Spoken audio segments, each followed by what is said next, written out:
Hi, everyone. Hope you can all hear me. Welcome to our 8th Insights in Action session with Kantar. It's wonderful to see you all here today on Wednesday, the 8th of July. We're still letting in a few people into the waiting room, but we'll get started. I know you all have busy days, but hopefully the insights that Lydia with Team Kantar are sharing here today will really help us take our day on with strength and hopefully the second half of this year. The first half of this year has surely been quite unexpected and crazy.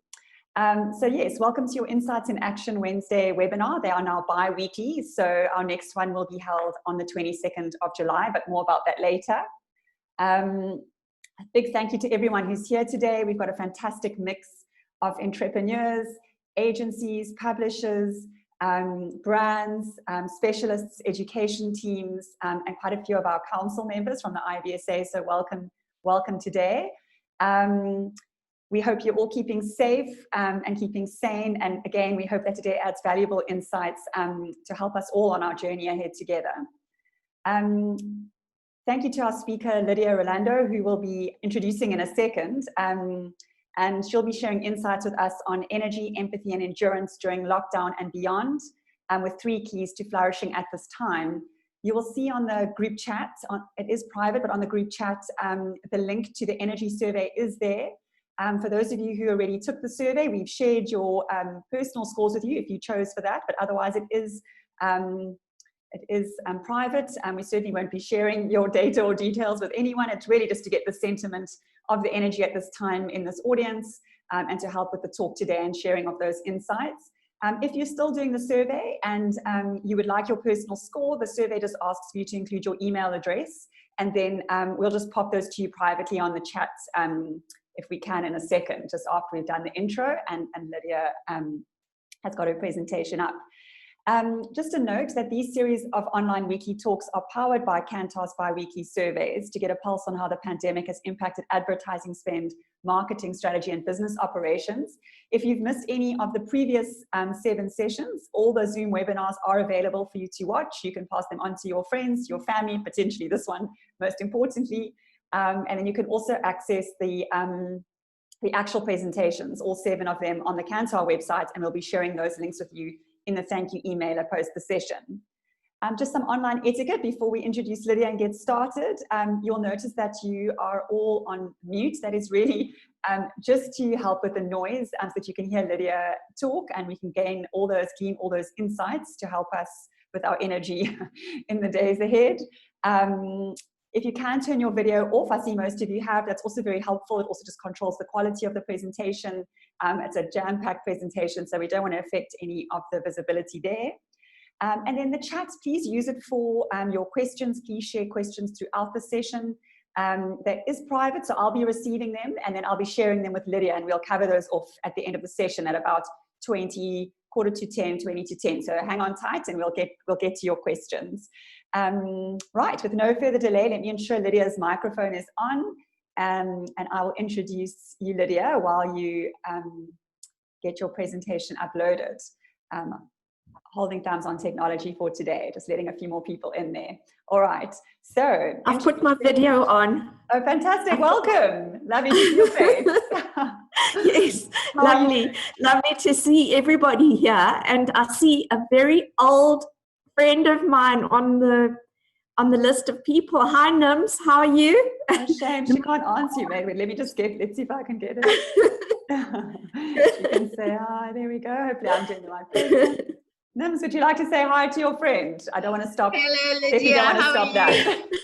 Hi, darling. So nice to see you and so excited to listen to this. Great, thank you.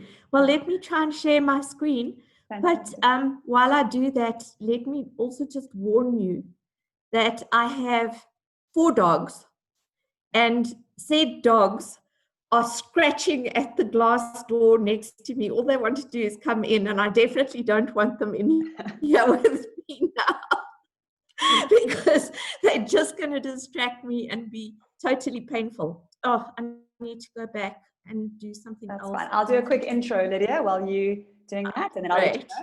Great. Lydia is Africa Middle East Regional Human Resources Director at Kantar. and has over 18 years of experience in strategic HR management and development. And having worked in senior leadership roles, both in corporate and public sector, Lydia has hands-on experience in change management. Definitely need a lot of insights on that, change management, organizational development, and employee engagement.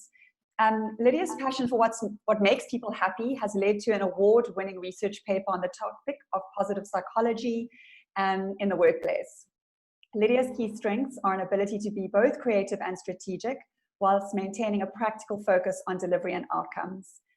Lydia is an articulate communicator, culturally sensitive, and capable of working effectively across the business using her influencing and interpersonal skills. Wow, we can't wait to hear from you today, Lydia. The presentation looks great, the format looks super, and yeah, let's hold thumbs on the video.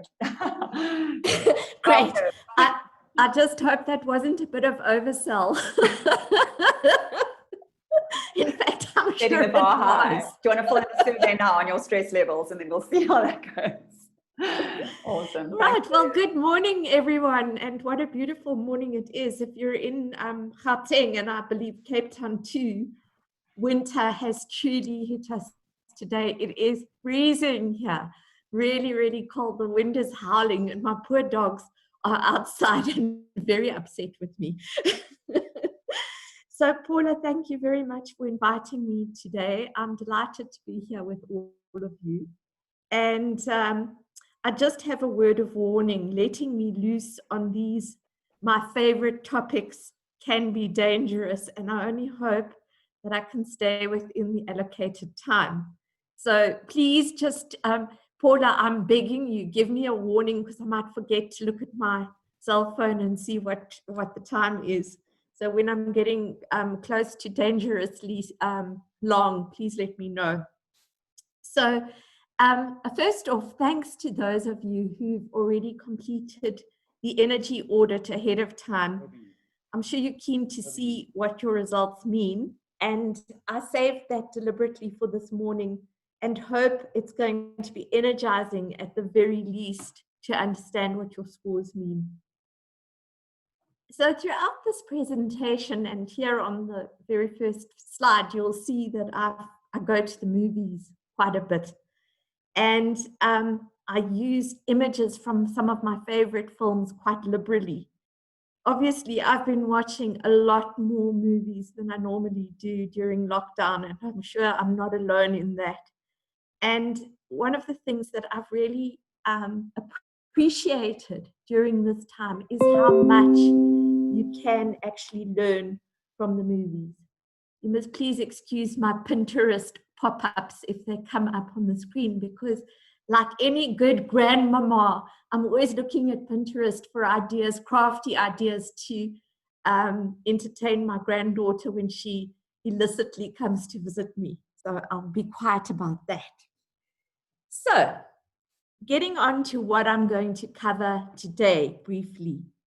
First of all, let's have a look at how you're feeling. So what does the energy audit mean for you, and what do your results really mean? And next, let's go back to basics on how we can improve your energy in a really holistic way. So I'm looking at body, mind, and soul, because I think having studied naturopathy at some time in my checkered past, I'm a strong believer in holism, and that you can't just be working on one thing and have the other thing out of sync. Then my favorite topic, empathy. This comes third. And what I'm going to talk about here is why it's particularly important right now to develop our empathy even more. And finally, endurance. For those of you who haven't heard about the third quarter phenomenon, this is something that I'm going to tell you a little bit about so that you can understand why you may be feeling as you're feeling at the moment. And then we'll go into question time. So hopefully that's all okay. So Paula, before I get into the scores, I wonder if you've got those handy and you'll be able to fill in as I go along when we start looking at what the meaning of the actual scores is. At least a rough percentage of how many people score in the different categories. Would that be okay? Yes, of course. I'll just shout those out. Or Great. Yeah, super. The percentages. So before I do that, I just want to say, I'm sure there's no one here who hasn't seen this great movie. And maybe hands up if you have not seen it. But of course, it is the wonderful Chariots of Fire, based on the true story of British Olympic gold medalist Eric Liddell. So Chariots of Fire is about endless determination, working hard towards achieving your goals, being proud of your accomplishments, and doing what you love. Its infamous running on the beach scene might be a bit cheesy, but anyone who tells you they didn't feel at least a little inspired by that scene is lying. Nothing gets the heart pumping like watching an intense race. But let's start off gently on the couch now while we review the results of the energy audit. So, Paula, this is where I need your help. So what percentage of people got 70 to 80? Or how many, roughly? Yeah, so we had unfortunately no results in this top line. Oh, goodness, why am I not surprised? Right. Normal. And it's quite normal. And in the 60 to 69 category, how many did we have? Maybe we should have started from the other side. We had some 59s though, let's be fair. We had 59. Close. Well, that's the next one down. And here we have a group of people where, as it says on the slide, you've got moderate strengths and significant deficits.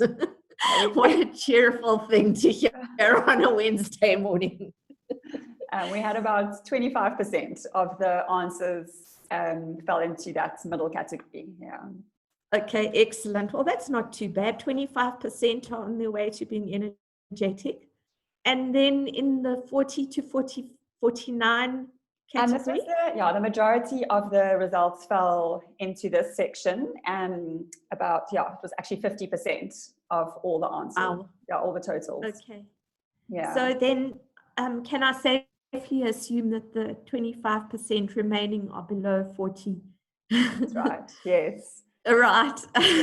Okay, so don't feel bad, guys. When I first did this this energy audit a couple of years ago, it was shared with me by one of my colleagues from the Kantar Talent, Learning and Leadership team, the global team, and she had got it from a UK psychologist. I also scored below 40, and it was really a really good wake up for me to be able to sort of recognize that at the very least I should start eating breakfast. So, based on the results of this energy audit today, it seems as though many of us feel like we're running on fumes. I think that would be fairly accurate. But it's not surprising. We've been in lockdown for 104 days now, believe it or not. Everything is different and we can't control very much at all. And it's the lack of control that we're experiencing that's probably pushing our cortisol levels out of control too, leading to all sorts of unfamiliar feelings and putting us at risk of illness, collapse, and breakdown. Wow. What to do, what to do. So I have to share something. My blood pressure is through this roof, and I've never had high blood pressure in my life before. And my great friend Corinne Duchenne came and visited me the other day with her blood pressure measuring machine in hand, and she has definitely given me a very good heads up that I need to do something. You also may be asking, why do I feel so tired all the time? It seems so counterintuitive, doesn't it? We're probably all sleeping a bit later than we normally do when we used to go to work every day. And maybe we're not taking the time to do the sort of perfect grooming, the makeup, the beautiful hair and all of that every day, and schlumph around in our tracksuits instead.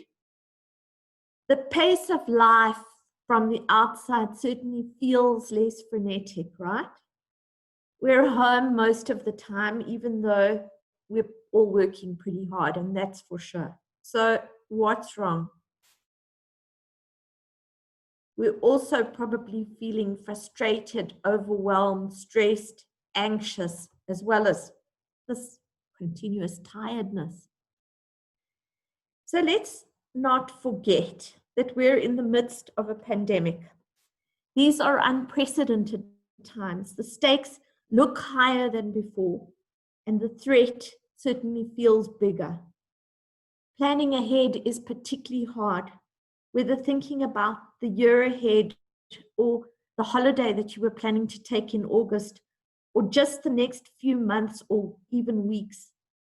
It may feel as if we're just living day by day, and we are human beings who feel vulnerable when times are uncertain. So uncertainty is particularly difficult to deal with because it triggers fear and anxiety, which is the biggest threat to our well-being. And we obviously, all of us uncertain, we're concerned about how the virus could potentially impact us physically, how it might affect our loved ones and our ability to provide for ourselves and our families. We're also not having the socialization that we used to. And this uncertainty can produce pressure.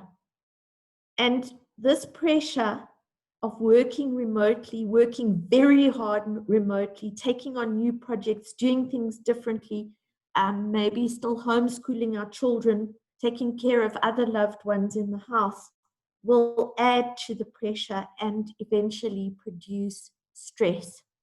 So pressure can be good if it's managed wisely and if it's good pressure that makes us perform. But when it tips over into stress, that's when it becomes bad. And the work of David Kessler and Elizabeth Kubler-Ross highlights that we are stressed and we are grieving at this time. We're grieving what we've lost, but also what we feel we've lost in the future, which is called anticipatory grief. It's that discomfort you feel about the future when we're uncertain. So, what do? We put me first. And I love this me first so I can be of service. My daughters both went to De La Salle College, and I still remember the school motto in Latin was Precis Uta Procis, which means be first so you can be of service. And that is exactly what we all need to do. When everyone around you is anxious and on edge, the best way of dealing with it is to take care of yourself first and put on your own oxygen mask. So, like on an airplane, we're going to talk a little bit about your health and well-being and what you can do. And it's definitely not a luxury and it's not selfish. Actually, we all know exactly what we should be doing. There are no secrets here. There are no mysteries. There's nothing you haven't heard about before. But I'm going to say them anyway. I'm going to give these tips anyway. I thought actually long and hard about it, and I thought, oh, maybe you guys are going to think I'm stupid saying these things over and over again. But somehow this advice, as old as it is often taken for granted. And we forget about it and we don't actually do this for ourselves. as easy as all of these things are. So the first one is get moving. This is what my kids say to me the whole time. Get moving, get up out of that seat. And I think one of the best tips that I have, and I also got this, my youngest daughter went to high school at St. Stithians, and they did some really great study training at St. Stithians. And they told the girls, you study for 90 minutes, and then you take a 20-minute break. And sure as nuts, that's the best way to study, in quick, hard, focused bursts. And in between, you get moving. You do anything. Go walk around the house if you're in a place where you don't have a garden. Go, go do one of those online classes that you've probably hidden on your phone.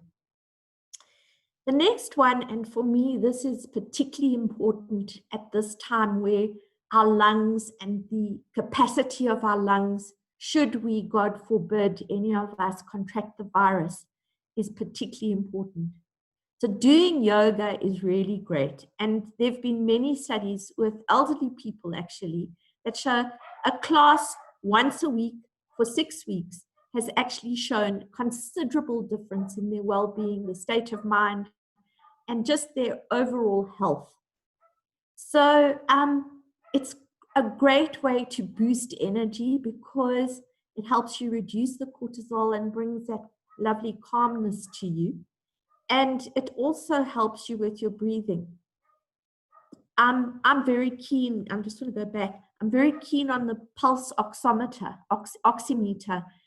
It's something that measures your breathing, and I think it's a really good investment. And I think for everyone here, it's really, really a good idea to invest in one of those. You can just basically see how you're doing. And the aim is to get 100% breath.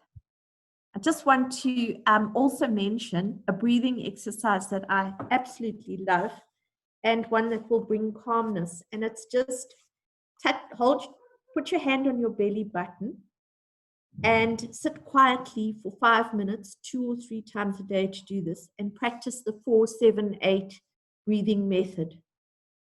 This is something that will help you let go of your fears and stress. Close your eyes and put your hand on your belly button.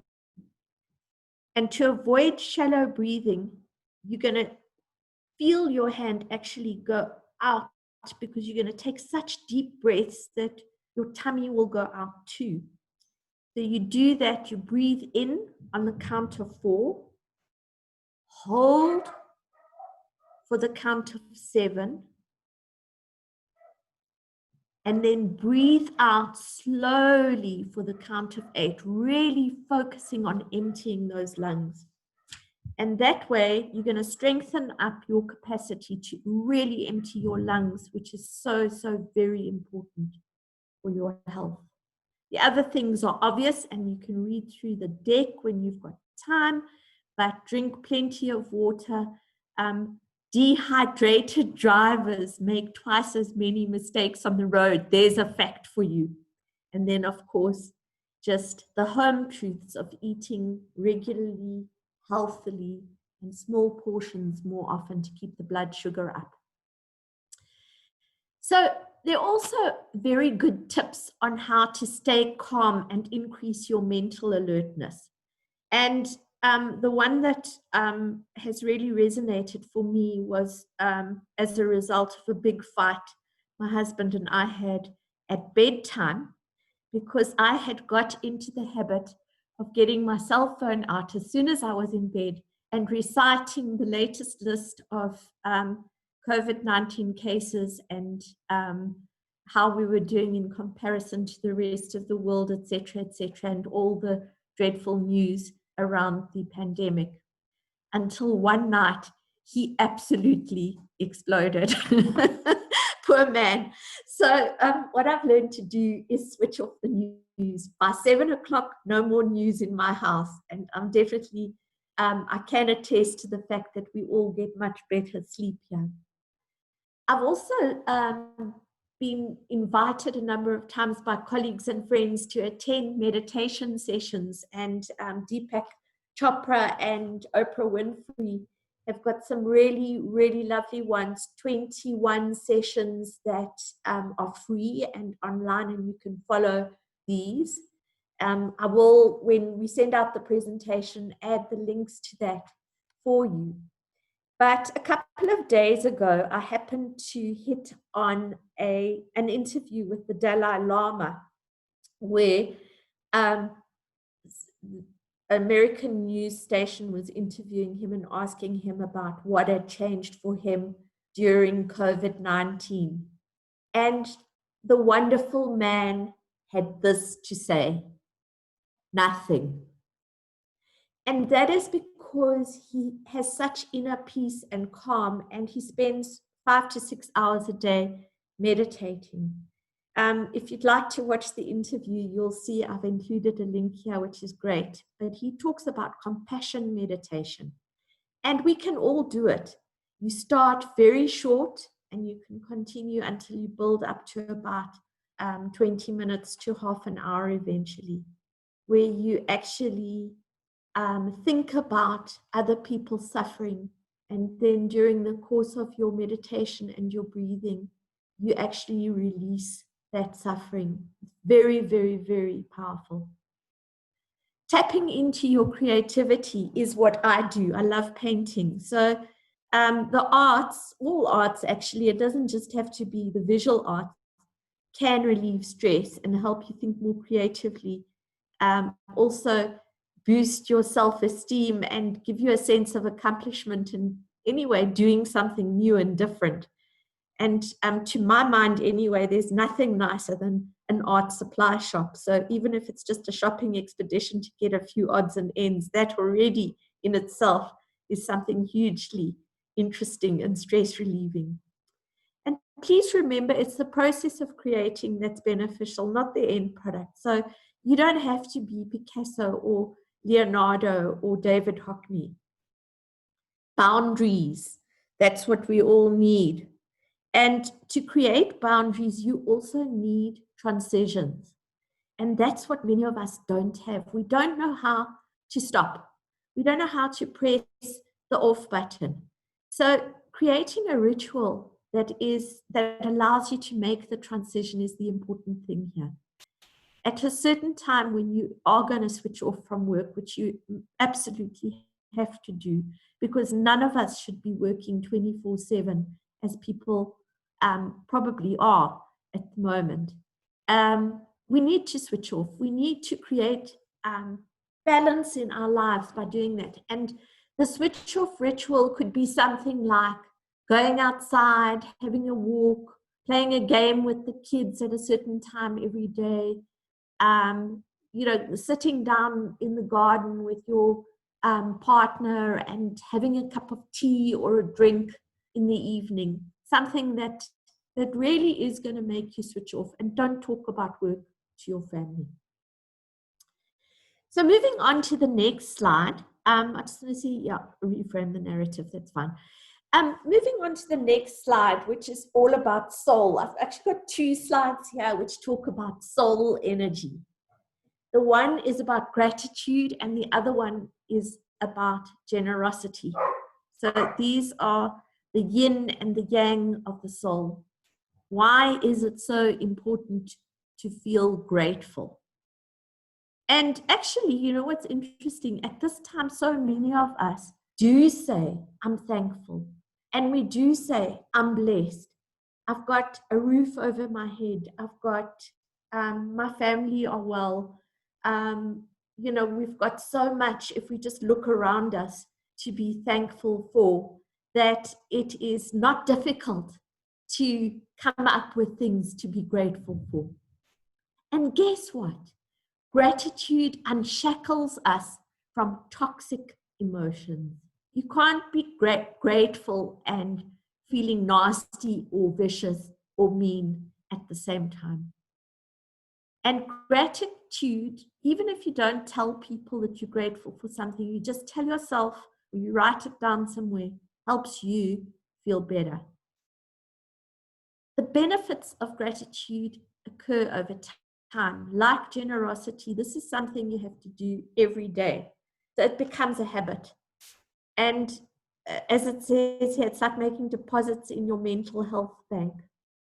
And it has lasting positive effects on the brain, and distinct brain activity can be measured when people are experiencing and feeling and expressing true gratitude. Maybe the nicest thing is that grateful people are also generous people. So generosity is very, very good for you. A little while ago, I came across a TED talk, which I'm not going to share here today, but which I'll give you in the resource list that I'm going to provide. And this is a talk by a woman called Jacqueline Way, who is a stay-at-home, or was a stay-at-home mom in the US. And a couple of years ago, she started a foundation called 365 Give as a result of a project she did with her 3-year-old son, Nick. So what she wanted to do was teach her child to be caring, kind, compassionate, and all those good things. As parents, we would all like our children to be. And she embarked on a project with a little boy where every single day they did something to give, whether it was to people, to the planet, or to animals. So taking some blankets to the animal shelter, for example, or picking up the litter in the street, or phoning a grandparent, all these little things that eventually built up into a giving thing that could be recorded for 365 days. What an amazing thing to do. And this spun out, because she blogged about it, into the creation of this foundation, which is now a global foundation for giving. So giving is really good for you, not only because it's good for you, but it gives you a powerful feel-good feeling called the helper's high. And you're going to feel a natural euphoric rush, and you're going to, the oxytocin, or what I call the love hormone, I think lots of other people call it that too, is going to also kick in and boost your sense of trust and love and optimism and connection. So by the way, this is the hormone that causes the letdown reflex in nursing mothers and enables them to feel their baby and connect at such a deep level with their baby. Serotonin increases, and this makes you feel calm and happy. And at the same time, guess what? That heals your body. And then the baddie, the cortisol that's been causing my blood pressure to go up and up and up, is going to reduce, and this will bring your stress levels down. So cortisol, do remember, is a baddie. So the more stressed you are, the more likely that your blood sugar will increase. You will have heightened attention, so you'll be very, very sharp, but then you'll also forget. Your blood pressure obviously will increase. You'll have decreased sensitivity to pain because of all that cortisol in your system. Your serotonin goes down, so because your serotonin goes down, you don't heal well. And then your immune system is suppressed. So there are lots of bad things that come about due to heightened cortisol. I wish somebody would invent a cortisol meter, but I guess that's something you could only get through a blood test. So, on to my favorite topic, empathy. And who do we have here? I think probably one of my favorite characters in the movie. And looking at him, I would say, surely not a picture of empathy, is it? The beast could not show empathy to begin with. because he saw himself as a monster. And until Belle came along and showed him the transformative power of empathy, he didn't know how to love, let alone love himself. So by definition, empathy is the ability to recognize, understand, and share the thoughts and feelings of another person, animal, or fictional character. Developing empathy is crucial for establishing relationships and for behaving compassionately. It involves experiencing another person's point of view rather than just one's own, and it enables pro-social behavior that come from within rather than being put on. Children as young as 18 months can demonstrate natural empathy, and sadly, this is often nipped in the bud. Some surveys indicate that empathy is on the decline, and in fact, in the US, they've coined the term empathy deficit disorder. How sad. But when you look at the news and you look at some of the leadership in this world of ours who lack empathy, you can understand why we're in the situation that we're in. So let's rather not watch the news and watch this little clip instead.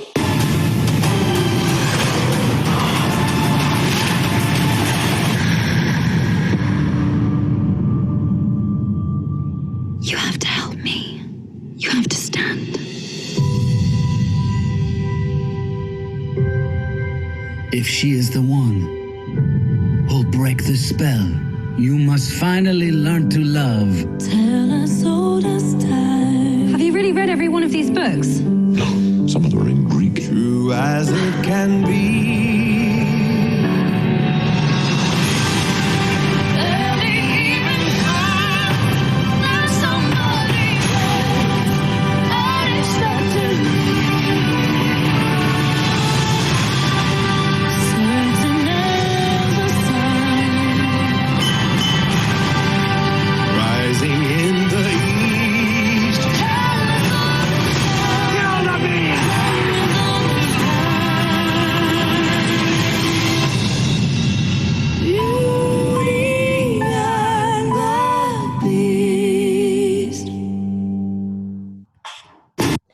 So one of the things I loved the most about Beauty and the Beast was just how strongly it conveyed a message about the healing power of empathy. And that's actually what our world needs.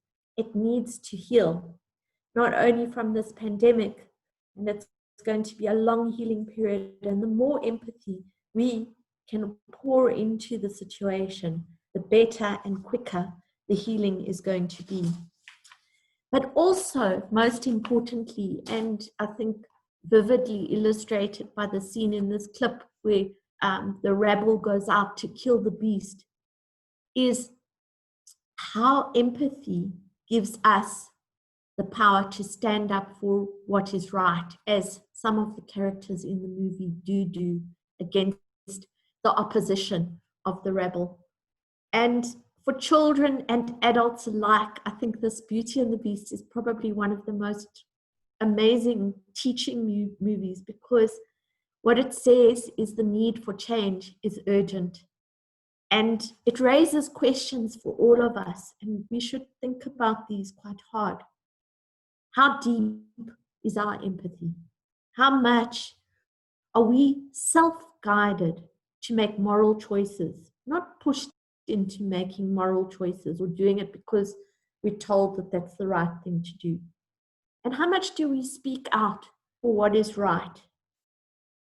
Can we recognize our own biases, and are we willing to change?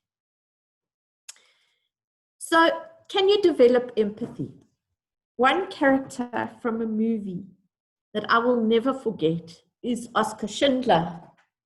So, to begin with, wine, woman, and money. Such was the prime value of his life. He was greedy and hedonistic before the war, a businessman through and through.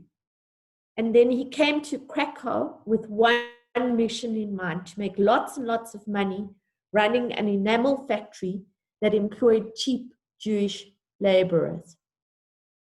Empathy did not come into it until some way into the story.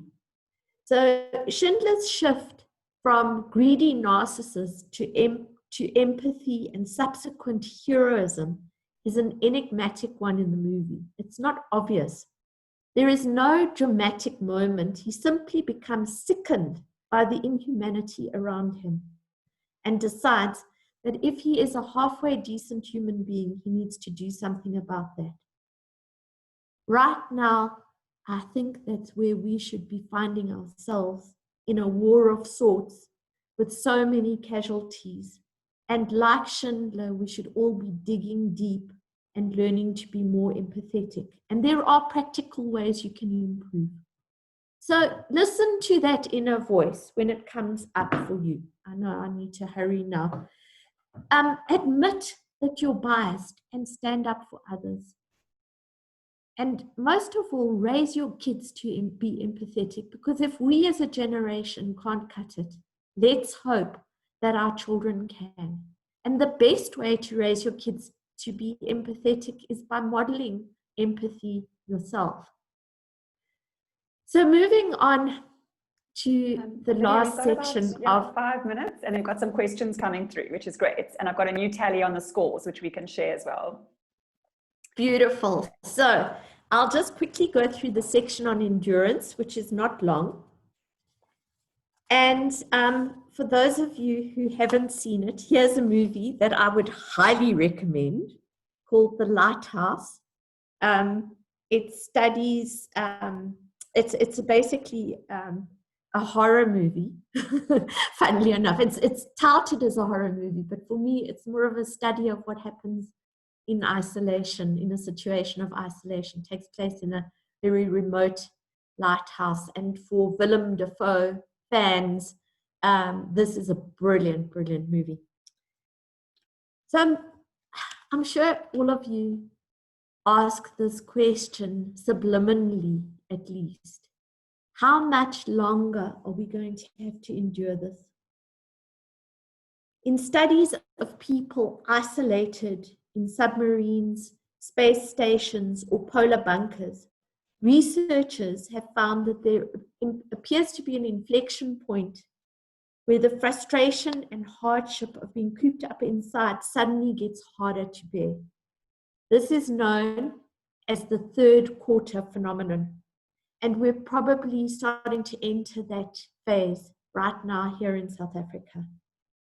It's really not a very nice time to be in, and has been described by people on polar missions as a time of hollow-eyed stares and odd fixations and brooding resentment.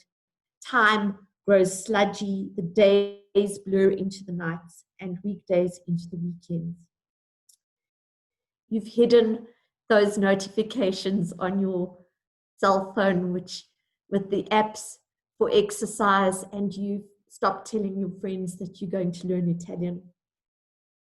I personally have seen a lot of anger and resentment around me. Thank you, not in my home, but in shops where people have just gone ballistic over the smallest things. So this third quarter phenomenon was first described in the 1980s when researchers set out to determine how long humans could survive in space. They found that radiation and zero gravity were less of a problem than interpersonal conflict caused by isolation. Typically, mood and morale reach their lowest point somewhere between 1/2 and 2/3 the way through the mission, and that's why this is called the third quarter phenomenon. But this time can be relative. So if the mission is 6 months, it will be at 4 months. If the mission is a year, it will be at 9 months. It's weird, but it doesn't tie itself to a set period in time. So how does this relate to COVID?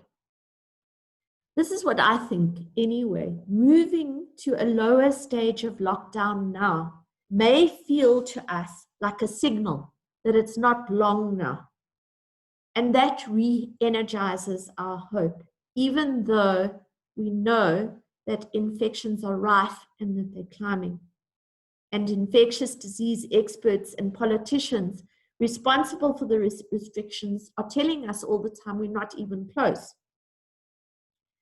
So what is worrying is that the uncertain duration of the COVID restrictions could stretch the third quarter phenomenon over many months. So brace yourself. But I'm not going to end on a very, very tough note like that, although we're all grown-ups and we all need to think about it. There is a lot of advice that we can take along with some of the good tips and hints and practical Granny Smith advice that I've given at the beginning of this talk, and the more sort of philosophical advice, let's say, about building empathy through our actions and with our families and with our children and in our communities. These tips are really important, and we need to actually go back to them over and over again to keep ourselves up and keep our moods higher, because those mood dips are going to be inevitable. So forgive yourself as well, because isolation impacts on people. Even brave astronauts and polar explorers experience the downside of isolation. And we are missing out on all the things that normally energize us, the social interactions, the going out, the holidays, etc., going to work and interacting with people. But here's the thing. One thing is for certain. For those who have been through something like this, they come out the other side much stronger. They have a better idea of their personal values and they're more committed to acting on them. So I'm convinced that the one good thing about this experience for all of us is the potential that it has to make us better people and to allow us to sit back and think what is really important to us. Post-COVID, what I'm expecting to see is a different world with people who really engage with each other, who care about each other, and maybe work in a different way with each other, giving different priorities, more priorities to the environment, to health, to children, to people, and to the future. Let's hope at any rate. And I end with a picture and just a message, hang in there, and thanks for listening, from one of my favorite movies of all time, The Pursuit of Happiness. If you haven't seen it, really well worth watching, because this is truly an example of what it is to endure and hang in. And thank you. Thank you, Lydia. Wow, that was just brilliant. I just, so well spoken and just actually a lot jam-packed, but quite a peaceful experience. So thank you. It just was very graceful, management of a very intense subject matter, and just great feedback coming through on the chat. Just big thank yous and just people saying exactly what they needed at this time. I know some people are very keen just to ensure that they're going to get their hands on the deck and the webinar, so we'll make sure that everyone gets that in the thank you mail, as well as some of those resources. We've shared some on the chat, but we'll keep following up with those. And I think that, the space to help us reach our potential and to our pursuit of happiness, I think, is the right sort of rudder or focus. And that piece that you said earlier about putting deposits into our health bank, I think we're extracting a lot from our health bank at the moment, and to be aware of that trade exchange, if you will, and that it runs out, that we have to, I've actually got a list that I have to tick, because your perception of time gets distorted and you think you've kept up with it, but actually, the days just sort of merge. So, I think, it does take a while, I think, for some of these habits, I suppose, to take effect. So you just have to keep going, I think, is useful. Well, 21 to 60 days, I think, is the average that it takes to form a habit. I would be inclined to say 60 days. We've got time on our hands, I think. To do that. We do have a question here, which I think is really relevant. It's from Thelma, and she asks, high empathy also often leads to burnout because constantly trying to put yourself in other shoes and designing solutions that fit their needs. How do you keep the balance? Like, how do you have a break from empathy and me time, but keep thinking about other people, I guess? Do you have any comments on that? Yes, I've got some personal comments and I've got some psychological comments on that. I think if you really want to understand how empathy works, your best source, and I'll put him in the list of resources as well, is Daniel Goleman, who wrote a book called Emotional Intelligence. I think it was back in the 80s that he wrote it, and it really is the seminal work on emotional intelligence. And he talks about empathy in different ways. He talks about cognitive empathy, he talks about emotional empathy and compassionate empathy, different kinds of empathy. Now, to my mind, empathy is not something that you turn on and off, but you can recognize different kinds of empathy. So for instance, with cognitive empathy is you rationally can understand and put yourself into somebody else's situation and experience their rationally feel for them and their suffering, but it doesn't weigh you down to the point where you are in shreds because you are unable to heal the world in a day. If you only empathetic at an emotional level, that the danger is there. So it's about learning to kind of balance yourself and realize what it is you can do and you can't do. And in this respect, I'm going to go back to that video that I watched about with the interview of the Dalai Lama, where he actually says sometimes he spends about an hour a day watching the news on TV. And he's such a dear and kind person. He says, I sometimes sit there and I cry. So that in a way is a kind of release for him. But what he does in his meditations and his compassionate meditation is to think about that suffering and release it somehow. So we can all only do what we can do. And you need to basically give yourself empathy too. So don't switch your empathy off, but remember that you need it as well. Just one more point on that is I suffered when I was younger, I used to feel myself very exhausted at the end of every single day. And I went to go and see a spiritual healer. And I spoke to this man about it. And he said, you're feeling so tired because you give a lot of yourself every day.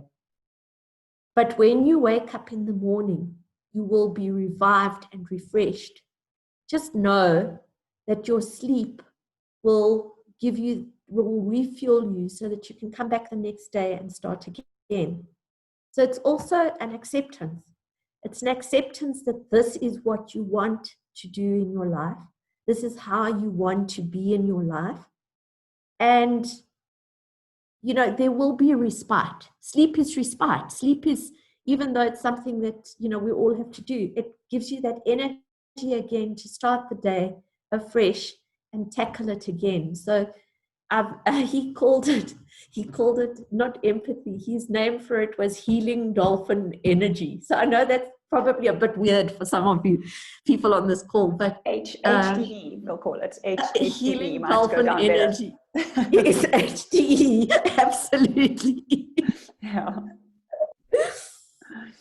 Thank you. Yeah, so I don't know if that goes some way to answering your question, but read up what Daniel Goleman has to say about the different kinds of empathy. Great. I've shared his name on the chat so people can Google that and get some more details, as well as his Audible book I see he's got available. Yes. But yeah, people can go check that out. And Thelma just says thanks. She really appreciates your answer. And yeah, I think that's great. We have sort of ended our session. I know people are starting to, I think, get ready to get on with their Wednesday. And I just wanted to say thank you, Lydia. And if there's anything else you'd like to say before we close off, and just share a little bit about what our next session is about with our audience. Well, I just want to say thank you for listening, and I really hope that this has been useful for you. Before you send the deck out, just let me put all those references in, and I'll get it. I'm back to you, Paula, this morning sometime. Great, fantastic. Thank you so much, Lydia. It was a wonderful session. I actually feel quite at peace. I might have to just play it in the session in the background during the day to sort of keep it. I want to hang on to that. So thank you. And then our next session, for those of you who are keen to attend, you can use the same registration link because it's a recurring session. It's on Wednesday, the 22nd of July, so no session next week. And we're going to be, we've listened to your queries, and we're going to be looking at Gen Z, not just South Africa, but across Africa. We have Tamara Ojega, who's the CCO for Kantar Insights division from Nigeria, joining us. And she'll be joined by Ndeya Nganga, Managing Director in Nigeria and Ghana. And then we're hoping to connect our IAB Youth Action Council or Front Row to join the session and give the Gen Z or millennial point of view. So I think that's going to be incredibly exciting, and we hope to see you all there. But most importantly, we hope you've got some insights from today that will give you strength for the week ahead. Take it in small steps and reap the benefits. So we'll be sharing all the assets before the end of the week. Thanks, everyone, and have a great Wednesday. Thanks, Lydia. Keep safe. Thanks, everyone. Great. Bye. Bye. Bye.